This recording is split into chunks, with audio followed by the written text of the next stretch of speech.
Kristallnacht, or the Night of Broken Glass, is considered by many historians to be the start of the Holocaust. Kristallnacht was a night where anti-Semitic German rioters torched synagogues, destroyed Jewish homes and businesses, and even killed some Jewish citizens. Kristallnacht was a show of strength and power for the Nazi Party. It was a triumph for them. At the same time, it was a tragedy for the ones affected by it. The National Socialists had complete power over the German people. The Nazi Party gained power over Germany when Hitler was put into power. The leader of the Nazi Party was Adolf Hitler. He gained his power through the people. He and his party promised work, food, and revenge on the other countries for treating Germany unfairly after World War I. He wanted Germany to be powerful again, but Hitler and his party had another mission. The party had been targeting the Jews. In 1933, Adolf Hitler became Chancellor of Germany. That same year, new policies had been put into place to repress German Jews. These policies were created by the Nazi Party. Adolf Hitler's policies isolated German Jews, which made it easier to persecute them. Many of them who were persecuted were exiled from Germany. The Nazi Party also commanded that every Jewish business be boycotted and that all Jewish businesses be dismissed from civil service. Other policies also regulated the amount of Jews that went to German universities, regulated how many Jews could get medical degrees and law degrees. They also made laws to separate the German people from Jewish community. The Nuremberg Laws, named after the creator, a Nazi diplomat. The laws made it so to be a full German citizen you must be Aryan. An Aryan was a person who was pure German, and the perfect Aryan had pale skin, blonde hair, and blue eyes. The law also stated that Aryans couldn't marry Jews or have intercourse with them. They wanted to protect German blood, keep it pure and untainted. Then the Nazi Party became more aggressive with their anti-Semitic actions.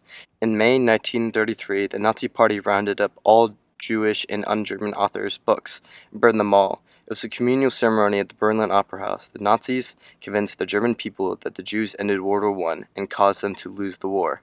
The Nazis stated that the Jews had persuaded the German government at the time to surrender and to accept the Treaty of Versailles. But many historians believe that that was an excuse to commit mass genocide. All of the policies created by the Nazi Party had segregated and harassed the Jews, but not physically hurt them. That changed on the Night of Broken Glass.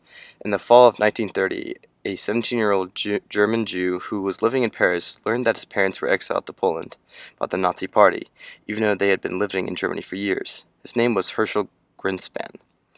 He was extremely angered by this act. He took his revenge on the Nazi Party by shooting German diplomat Ernst von Rath. Herschel entered von Rath's office, walked to where the German diplomat desk was, and shouted, "You are a slab Blech," racial slur towards Germans, and here in the name of 12,000 persecuted Jews in your document. He shot the diplomat 2 times in the chest. Hitler was informed of von Rath's death at dinner. He was sitting with his main officers in his government.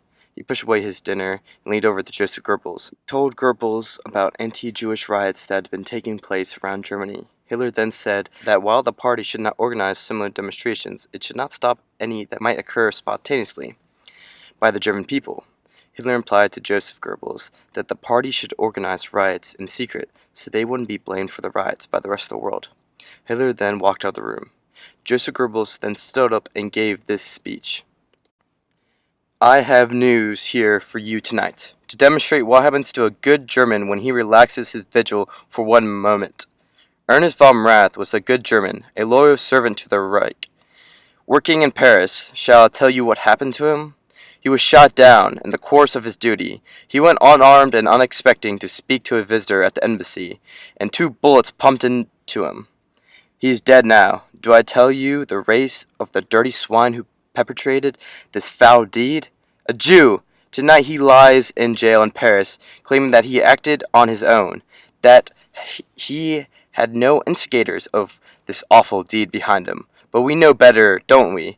Comrades, listen to me. Together we must plan what is to be our answer to the Jewish murderer and the threat of international Jewry to our glorious Germany." A message was sent to every police station across Germany. The police were not to do anything but arrest Jews and stop looters. The riots were to be organized by the Sturmabteilung. The Sturmabteilung, or SA, was a paramilitary group that only worked for the Nazi Party. The police were to also help set up by blocking off Aryan streets, so that their streets and homes could be kept clean and undamaged from the rioters. Joseph Goebbels also ordered that every newspaper in Germany display the story of the assassination and convey it as a great tragedy to rile the German people. All this openly set up, but the government couldn't be held responsible for what its people did. With everything set up, the riots would start the night of November 9th, 1938. The night of November 9th, 1938 would be remembered for years, burned into the memories of those who survived. Kristallnacht lasted up to 2 days of murder and destruction. Germans burned, destroyed, and vandalized Jewish homes, schools, and businesses. They killed around 100 Jews. The Nazi Party ordered local fire department and police to not interfere with rioters. Police also helped arm the rioters. They handed out weapons and gave out lists of Jewish properties and people. SA officers wanted to complete chaos and destruction. They wanted the burning of synagogues, broken glass, and stolen items. They wanted burned books and arrested Jews. The SA destroyed their properties and turned on the Jews themselves, beating them and even killing some. One Jewish man was thrown out of a window of his house and died from the fall. Another was thrown down his staircase repeatedly until he died. The rioters marched through the town and city screaming, "Beat the Jews to death." The SA gathered Jewish men of all ages and then marched them around the streets. The men were insulted and spit at, and even had trash and rocks thrown at them. Some of the survivors tell their stories today. Suddenly, my home was broken into. I was in bed.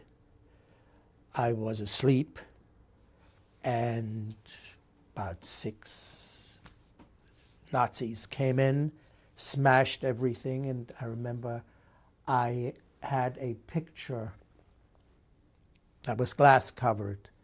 Yeah, I know which picture it was. It was a picture of Jerusalem on the wall over my bed, and they smashed it, and the glass just sprayed all over me. And I guess as I saw them go for the picture, I put the cover over myself and escaped that.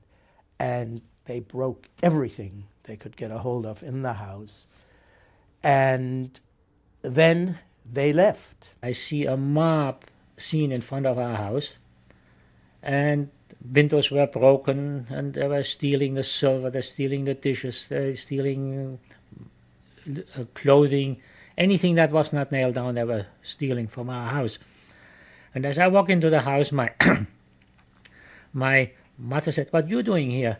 I said, "I just couldn't stand it in Kitzingen because there is something terrible going on." She says, "Well, the same thing is going on here too." And then as I was saying that, one of the Nazis was just about ready to hit me. And I said, "Where's father?" She said to me, "Well, he was taken and he is somewhere in the village, he's arrested." After Kristallnacht, the Nazi Party became increasingly more violent towards Jews. They had started a plan called the Final Solution, also known as the Holocaust. The Holocaust would kill over 6 million European Jews. During Kristallnacht, 30,000 Jewish men were arrested. After that night, they were sent to Nazi concentration camps. These camps were made for Jews, political prisoners, and other enemies of the Nazi Party. These camps, they were slaves. They were treated like animals and beat. Most of them were killed, and some committed suicide. For the Jews left in the community, they were segregated and treated even worse than before. The Nazi Party held the remaining German Jews responsible for paying off $400 million of damage. Complete segregation on the Jews was commenced in Germany. Jewish people weren't allowed to attend schools or go to public places. These laws were a lot harsher than the ones before. After Kristallnacht, most Jewish families who had remained fled.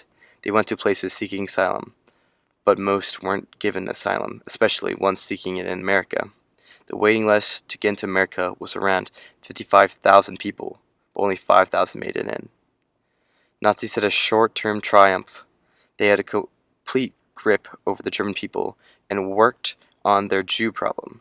On the other hand, Kristallnacht was an immense tragedy. Over 100 people died, others lost their homes, businesses, and livelihoods, and over 30,000 Jews were sent to concentration camps.